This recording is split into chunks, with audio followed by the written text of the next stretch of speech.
नमस्कार। Government employ corner के अंतर्गत इस बार जो दूसरा टॉपिक लिया है वो लिया है चिल्ड्रन एजुकेशन अलाउंस से संबंधित। हम देखेंगे, इसको CEA भी बोलते हैं। इसके हम बेसिक पॉइंट्स कुछ देखेंगे जो DOPT का सर्कुलर है, और DA से हमारा जो डियरनेस अलाउंस है उससे ये कैसे रिलेटेड है। तो उसके लिए मैंने जो भी ऑर्डर है उसका जो बेसिक हमारे लिए इम्पोर्टेंट छोटे छोटे पॉइंट्स है उसको मैंने एक PPT बनाई है, उस PPT से देख लेते हैं। उसके बाद हम ऑर्डर में जाएंगे तो और डिटेल्ड उस पर डिस्कशन करेंगे। तो चलिए PPT की तरफ चलते हैं। तो ये हमारी PPT है, चिल्ड्रन एजुकेशन अलाउंस।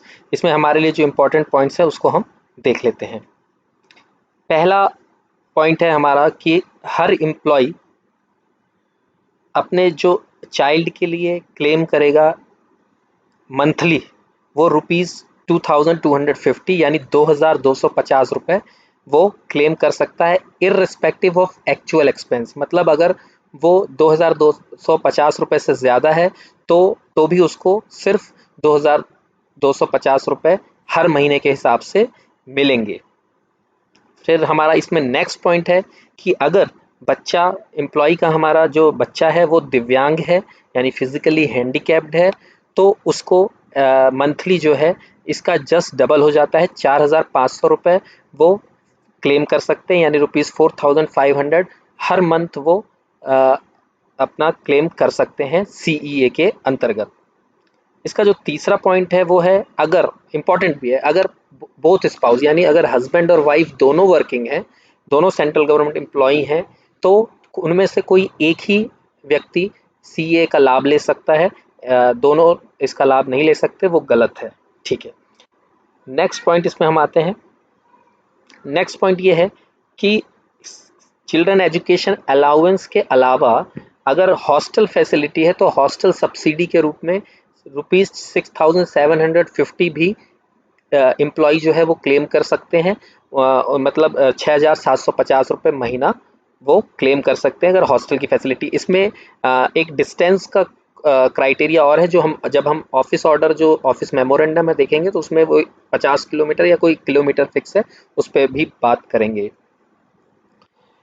ठीक है, जो ये हमारा CA की फैसिलिटी है, चिल्ड्रन एजुकेशन अलाउंस, ये सिर्फ हमारे एल्डेस्ट जो हमारे एम्प्लॉय के 2 बड़े बच्चे हैं उनके लिए ही क्लेम होता है। इसमें एक्सेप्शनल ये है कि अगर सेकंड बर्थ जब हो रहा है तो अगर ट्विंस हो जाएं तो फिर इसमें कुछ एक्सेप्शनल है, वो भी ऑफिस मेमोरेंडम में मेंशन्ड है, तो वहाँ देखेंगे। इन जनरल सिर्फ 2 बच्चों के लिए ही क्लेम किया जा सकता है CA।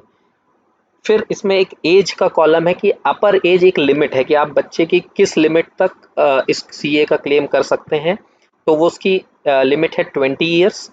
अगर बच्चा जो है या तो 20 साल का हो चुका है या वो 12th पास कर चुका है, इनमें से जो पहले हो जाएगा, या तो बच्चा 20 साल का पहले हो जाए या 12th पहले पास कर ले, तब तक हम CA के अंतर्गत एक एम्प्लॉय क्लेम कर सकता है। इसमें नेक्स्ट पॉइंट ये है कि अगर मान लीजिए बच्चा जो है दिव्यांग है यानी फिजिकली हैंडीकैप्ड है, तो एज लिमिट में जो अपर लिमिट है वो 22 ईयर्स हो जाती है, यानी 20 ईयर्स की जगह 22, 2 साल का वहाँ पे बेनिफिट मिलता है। मिनिमम एज का कोई क्राइटेरिया नहीं है आप कि इसमें कोई ऐसा नहीं है कि इतनी ही एज होनी चाहिए तभी क्लेम कर सकते हैं। ठीक है, इसमें जो टॉपिक है हमारा इस बार का विषय कि ये DA से कैसे रिलेटेड है, तो वो पॉइंट अब आया है। और सिंपली ये है कि जो हमारा DA है जब भी रिवाइज्ड होता है पे स्ट्रक्चर, तो अगर हमारा जो DA है यानी डियरनेस अलाउंस जब 50% हमारा इंक्रीज हो जाता है, तो CA भी 25% इंक्रीज हो जाएगा। तो इस तरह से children education allowance dearness allowance से रिलेटेड है। तो अब ये बेसिक पॉइंट जो मैं ऑफिस मेमोरेंडम से निकाले हैं हमारे काम के, वो तो ये हैं। अब हम चलते हैं ऑफिस ऑर्डर की तरफ, और उसमें जो डिटेल्ड पॉइंट है यानी जो कुछ एक्सेप्शनल केसेस भी हैं उस पर भी चर्चा करते हैं। तो ऑर्डर की तरफ चलते हैं। तो CA से संबंधित ऑफिस मेमोरेंडम हमारा जो DOPT द्वारा जारी किया गया है वो ये है। आप वैसे तो गूगल में सर्च कर सकते हैं, लेकिन अगर चाहे तो मैं आपको दिखा देता हूँ। ये हमारा एक ब्लॉग स्पॉट है, मतलब मेरे फ्रेंड का, उसमें getinfostepblogspot.com। इसमें जैसे अभी children education allowance relation with dearness allowance के बारे में हम बात कर रहे हैं, इसमें आप जाएंगे तो आप चाहेंगे तो सीए ऑफिस मेमोरेंडम जो अभी हम देख रहे हैं वो देख सकते हैं। इससे पहले जो हमने प्री मैच्योर रिटायरमेंट वाला वीडियो देखा था वो वीडियो भी यहाँ से एक्सेस कर सकते हैं, और जो उसमें ऑफिस मेमोरेंडम था वो भी जब आप क्लिक करेंगे रीड मोर करके तो वो आपको यहाँ पे बिलो लिंक में वो ऑफिस मेमोरेंडम में मिल जाएगा। इसमें और भी ऐसे यूजफुल इंफॉर्मेशन है, आप चाहे तो एक्सेस कर सकते हैं। अगर मैं इसमें एक डॉक्यूमेंट मैंने लिख भी दिया है यूआरएल, तो ये आपको आप चाहे तो नोट कर सकते हैं। मैं बिलो डिस्क्रिप्शन में इसकी लिंक भी दे दूंगा। तो उसका जो एड्रेस है वो ये है हमारा getinfostep.blogspot.com। आप चाहें तो इस पर विजिट करके ऑफिस मेमोरेंडम एक्सेस कर सकते हैं, उसको डाउनलोड कर सकते हैं, उसका प्रिंट ले सकते हैं, और जिस तरह से भी उसका यूज़ कर सकते हैं उसको प्रॉपरली रीड भी कर सकते हैं ऑनलाइन। तो सेम ही ऑर्डर है, तो मैं उससे ऑर्डर को मैंने डाउनलोड कर लिया है यहाँ पर। तो हम चलिए इसके ऑफिस मेमोरेंडम में हमारे से संबंधित क्या हमारे काम का है उस पर कंसंट्रेट करते हैं। तो पहला पॉइंट हमारा यह है कि जो हमने अभी देखा था कि ₹2250 पर चाइल्ड का क्लेम किया जा सकता है, उसमें कंडीशन क्या क्या है, कैसे गवर्नमेंट जो एम्प्लॉय है वो कैसे उसको क्लेम करेगा, उसको क्या क्या ज़रूरत पड़ेगी। तो पहली चीज़ तो ये है कि उसको लास्ट एकेडमिक ईयर जो भी ईयर है वो कंप्लीट होने पर 12 मंथ्स का जो पीरियड है उसका क्लेम वो प्रस्तुत करेगा अपनी अथॉरिटी को, राइट। उसके लिए उसको क्या करना पड़ेगा, या तो वो ये कर सकते हैं कि हेड ऑफ द इंस्टीट्यूशन जो है जहाँ उनके बच्चे पढ़ते हैं वहाँ पे वो क्लेम, जहाँ उस इंस्टीट्यूशन से उनको सर्टिफिकेट प्राप्त करना पड़ेगा। The certificate should confirm that the child studied in the school during the previous academic year. मतलब उन्हें उस सर्टिफिकेट में वो हेड ऑफ इंस्टीट्यूशन यानी जो स्कूल के प्रिंसिपल है वो लिख के देंगे कि बच्चे ने पिछले एकेडमिक ईयर में उनके स्कूल में पढ़ाई की है। अगर मान लीजिए वो सर्टिफिकेट ऑब्टेन नहीं कर पाते हैं, वो जो हेड ऑफ इंस्टीट्यूशन वो नहीं देते तो भी कोई इशू नहीं है। जो बच्चे का रिपोर्ट कार्ड है उसको सेल्फ अटेस्ट कर सकता है एम्प्लॉय। और जो फीस की रिसीट है, फीस की रिसीट आपका ऐसा है कि जैसे आजकल केंद्रीय विद्यालय में है वो ऑनलाइन फीस सबमिट हो जाती है। तो ऑनलाइन फीस सबमिट हो जाती है तो उसकी ई रिसिप्ट ये लिखा हुआ है, अगर वो है तो ई रिसिप्ट आप लगा दीजिए। आपके बच्चे के रिपोर्ट कार्ड को सेल्फ अटेस्ट कर दीजिए और ई रिसिप्ट लगा दीजिए जिसमें लिखा हो कि कितनी फी डिपॉजिट की है एंटायर एकेडमिक ईयर में, ये देखिए। और ये as a supporting document to claim CEA, बस इतना आपको करना होगा और आपका जो क्लेम है आप अपने हायर अथॉरिटी को प्रस्तुत करेंगे और वो सेटल कर देंगे। इसके अलावा जो हमने सीलिंग की बात की थी हॉस्टल सब्सिडी वाली, उसमें हमने 6,750 6,750 पर मंथ की बात की थी। सब्सिडी आप अपने बच्चे के लिए ले सकते हैं, मगर उसमें उसको कैसे क्लेम करेंगे, उसके लिए क्या क्या प्रस्तुत करना पड़ेगा। इस केस में भी जो हेड ऑफ इंस्टीट्यूशन है उनसे सर्टिफिकेट ऑब्टेन करना पड़ेगा हमें कि जो बच्चा है हमारा वो उनके इंस्टीट्यूशन में रह के उसने पढ़ाई की है और लॉजिंग और बोर्डिंग के संबंध में एक सर्टिफिकेट प्राप्त करेगा।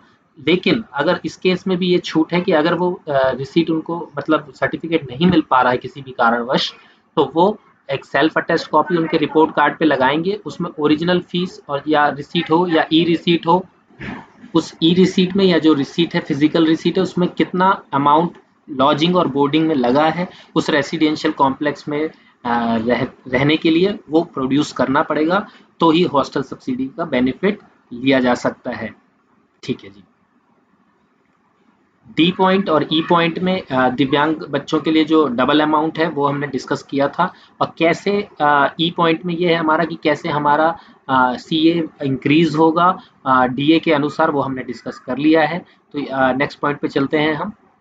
एच पॉइंट ऊपर के जो पॉइंट है वो भी हमने देख लिए हैं। एच पॉइंट में वही बात है जो हमने कर ली थी कि चाहे आप चिल्ड्रन एजुकेशन अलाउंस चाहे हॉस्टल सब्सिडी जिसके लिए भी क्लेम कर रहे हैं वो आप फाइनेंशियल ईयर कंप्लीट होने के बाद ही कर सकते हैं, और वो भी सिर्फ वंस कर सकते हैं। मतलब ऐसा नहीं है कि उसको टुकड़ों में कर सकें, नहीं, फाइनेंशियल कंप्लीट होने के बाद एक बार आप ऐसा कर सकते हैं। नेक्स्ट पॉइंट जो आई है जिसमें हमने बात की थी कि किस केस में आप रेसिडेंशियल एजुकेशनल इंस्टीट्यूशन में हॉस्टल सब्सिडी क्लेम कर सकते हैं। उसकी शर्त ये है कि आपका जो गवर्नमेंट सर्वेंट का रेसिडेंस है उससे कम वो 50 किलोमीटर दूर होना चाहिए जो भी उनका हॉस्टल है, तभी आप इसको क्लेम कर सकते हैं। और जनरली होगा ही 50 किलोमीटर दूर, अदरवाइज क्यों हम अपने बच्चों को बाहर करेंगे। ठीक है जी।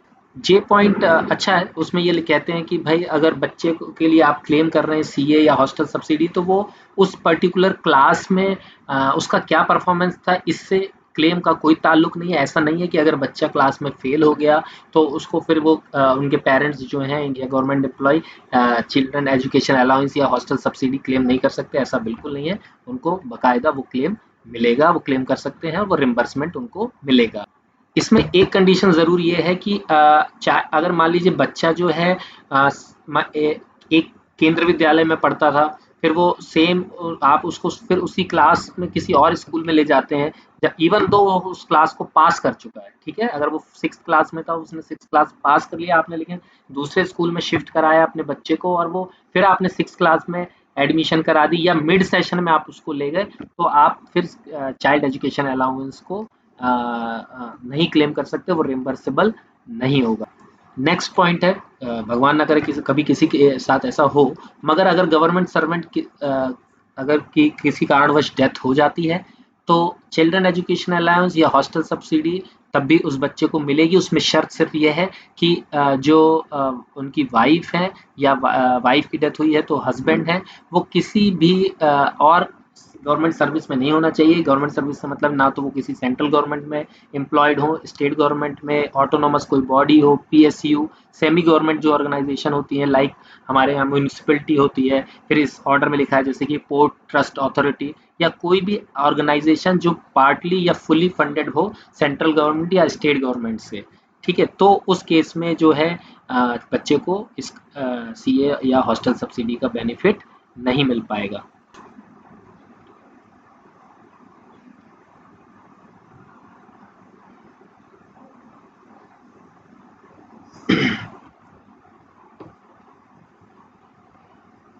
नेक्स्ट पॉइंट ये कहता है कि अगर जो एम्प्लॉय है अगर वो रिटायर्ड हो जाते हैं मिड सेशन में, कभी भी रिटायर्ड हो जाते हैं या उनका डिसमिसल हो जाता है या मतलब डिसमिसल मतलब सस्पेंशन या उनको सर्विस से ही निकाल दिया जाता है, तो भी बच्चा जो पढ़ रहा है उसका एकेडमिक ईयर जो चल रहा है वो कंप्लीट होने तक, उस कंप्लीट होने पर वो उनको उस पर्टिकुलर फाइनेंशियल ईयर का क्लेम मिलेगा ही मिलेगा। ठीक है। अब हमारे काम का एक पॉइंट ये है कि जो रिम्बर्समेंट है चाहे सीए या हॉस्टल सब्सिडी का, वो बच्चे को कौन सी क्लास से मिलेगा। जनरली लोग प्ले क्लास में बच्चे का एडमिशन कराते हैं तो फिर सोचते हैं कि शायद इसका भी क्लेम कर सकते हैं। नहीं, उसकी कंडीशन ये है कि वो क्लास नर्सरी से स्टार्ट होता है, यानी प्ले के बाद वाला नर्सरी से वो 12th क्लास तक के लिए कवर्ड होता है, including classes 11th and 12th held by junior colleges और स्कूल्स एफिलिएटेड टू यूनिवर्सिटीज और बोर्ड ऑफ एजुकेशन। तो सिंपल भाषा में हमारी नर्सरी से 12th तक का इसमें कवर्ड है, और जो एज वाला क्राइटेरिया मैंने पहले बताया था वो भी इसमें लागू होगा। और इसमें चाइल्ड एजुकेशन अलाउंस में जो बात यह है हमारे काम की कि बच्चा अगर कॉरस्पॉन्डेंस से या डिस्टेंस लर्निंग से पढ़ रहा है तो भी वो एलिजिबल है सीईए के लिए। उसमें कहीं कोई कंडीशन नहीं है, आप क्लेम कर सकते हैं एज अ गवर्नमेंट एम्प्लॉय। ऐसा भी होता है कि कई बच्चे जो पॉलिटेक्निक में चले जाते हैं वो क्लास 10th के बाद एडमिशन हो जाता है, या और भी कोई कोर्सेज होते होंगे, या कोई आईटीआई का कोर्स है या इंजीनियरिंग कॉलेज में है जहाँ पर बच्चे ने 10th क्लास के बाद ही ज्वाइन कर लिया, तो उनके पेरेंट्स ने 11th और 12th क्लास का बेनिफिट नहीं लिया, राइट। तो ऐसे केसेस में वो फर्स्ट 2 ईयर्स जो भी कोर्स में गए हैं वहाँ के जो भी फीस है उसके पैरेलली वो क्लेम कर सकते हैं, तो उनको फर्स्ट 2 ईयर्स का क्लेम मिल जाएगा। बाकी 2 पॉइंट जो और मैंने अभी छोड़े हैं वो ऐसे ही इन जनरल हैं, वो बहुत ही कम लोगों पे एप्लीकेबल होता होगा और उसको पढ़ लेंगे तो समझ आ जाएगा। इसमें जो लोग कुछ ऐसे लोग जो गवर्नमेंट ऑफ इंडिया के एम्प्लॉई हैं और लेकिन रहने वाले नेपाल या भूटान के हैं और उनके बच्चे उनके नेटिव प्लेस पे ही पढ़ रहे हैं, तो वो लोग भी क्लेम कर सकते हैं। उनको एक सर्टिफिकेट जो इंडियन मिशन से है वो रिसीव करना पड़ेगा, ताकि वो फिर उसके बाद सीए के लिए क्लेम कर सकते हैं। और लास्ट पॉइंट जो मैं समझ पा रहा हूँ वो ये भी है कि अगर जो गवर्नमेंट एम्प्लॉय है अगर वो लीव पे चल रहे हो किसी भी कारण से या अंडर सस्पेंशन पीरियड चल रहे हो, कोई उन्होंने बहुत एक्स्ट्रा ऑर्डिनरी लीव ले रखी है, उसके बाद भी वो सीए या हॉस्टल सब्सिडी को क्लेम कर सकते हैं। और बस ये ऑर्डर इतना ही था, तो मुझे आशा है शायद कुछ लोगों को ये काम आ सके। और इस वीडियो को फिर मैं यहीं पर विराम देता हूँ। अगर आपको ये इसमें ये यूज़फुल लगे तो कृपया बताइएगा, तो हम आगे भी ऐसे कोई पॉइंट्स कवर करने का प्रयास करेंगे। इसके अलावा आप चाहे तो वो ब्लॉग स्पॉट रेफर कीजिएगा ज़रूर से। उस ब्लॉग स्पॉट में आपको जो भी ऑफिस मेमोरेंडम की हम बात कर रहे हैं वो ऑफिस मेमोरेंडम आप डाउनलोड कर सकते हैं और उसको फर्दर अपने हिसाब से उसको पढ़ के जो भी करना है आपको अपने ऑफिस में क्लेम वगैरह या और भी रिलेटेड है, उसमें अभी सीबीएसई का एक डिसीजन आया है, एक सर्वे आया है, उसका भी आपको एक लिंक मिल जाएगा। तो ये आपके काम आ सकता है ब्लॉग स्पॉट, अगर आप विजिट करेंगे तो उसमें बहुत कुछ मिल सकता है। बहुत बहुत धन्यवाद।